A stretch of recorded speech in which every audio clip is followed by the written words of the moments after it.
Sveiki, pasižiūrėkime, ką jums nori pasakyti žmogus, kurio jūs ilgitės, arba žmogus, kuris ilgisi jūsų.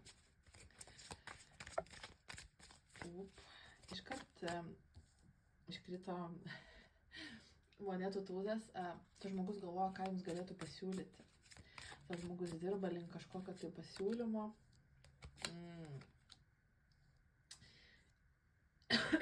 Taip.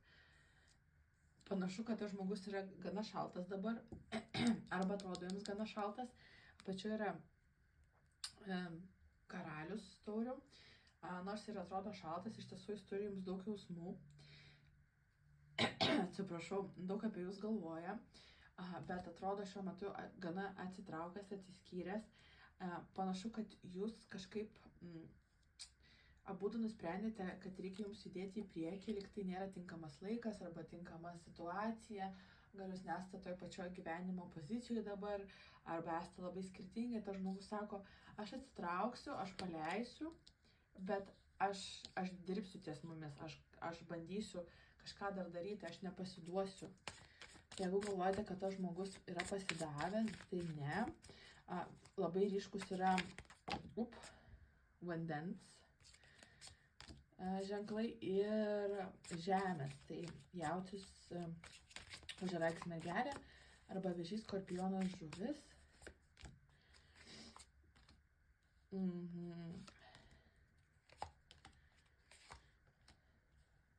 Tas žmogus jaučiasi tam tikrą prasme ir apgautas. Jam atrodo, kad jūs lyg tai kažką žadėjote, lyg tai kažkaip jį apgavote, lyg tai buvo kažkoks požiūris, kad gali tie santykiai virsti realybę ir tie santykiai tapo kažkaip labai toksiškais, nors pradžia buvo visiškai nebloga. Ir tas žmogus dabar stengiasi susivokti ir susiprasti, kas atsitiko, kodėl tie santykiai pakrypo tą tokia kita linkme, kodėl atsirado tas toksai toksiškumas, kodėl turėjo apskritai viskas kažkaip nutrūkti. Nes atrodo, kad nei jūs, nei tas žmogus nenorėjote to nutrūkimo, bet lyg tai buvo logiškiausias sprendimas.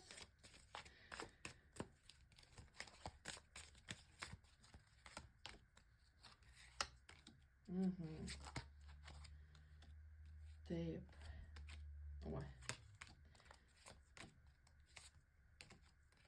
Taip. Tas žmogus jūs myli, jaučia jums stiprius jausmus iš tiesų. Ir apačioj dar šitą kortą. Taip atrodo jūsų sielos, taip atrodo jūsų asmenybės, taip jūs sueinate į vieną ir jūs jaučiate jam daug jausmų ir jis jaučia jums daug jausmų, bet šituo metu jūs abudu esate užsidarę, gali būti, kad baigėte tam tikrus gyvenimo etapus ir jums yra per daug išlaikyti kažkokį tai santykį ir šitoje vietoje taip pat atsiranda tam tikras ego, kai jūs pradėte sakyti, bet man reikia pasirinkti save ir viskas yra su tuo gerai, rinkite save, bet tiesiog šitiems santykiams dar nebuvo laikas, panašu, kad buvo tinkamo žmogus, bet netinkamų metu. Ir abu jūs tai suprantate, suprantate, kad jaučiate vienas kitam rimtus jausmus, stebite vienas kitą, gal socialiniuose tinkluose, gal klausėte draugų vienas apie kitą arba bendrų pažįstamų, bet tiesiog suvokite, kad dabar turite išlaukti. Vis dėlto aš matau, kad tie santykiai tam tikrą prasme grįš vienas pas kitą, su rato korta vis tiek jūs grįžti vienas pas kitą, bet šiuo metu geriausia yra tiesiog pabūti jums atskirai, geriausia jums padaryti savo darbus, jam padaryti savo. Ir jeigu jums, pavyzdžiui, kyla klausimas, ar tas žmogus susitikinėja su kitais, arba bendrauja su kitais, tai ne. Jis šiuo metu užsiėmęs darbais, užsiėmęs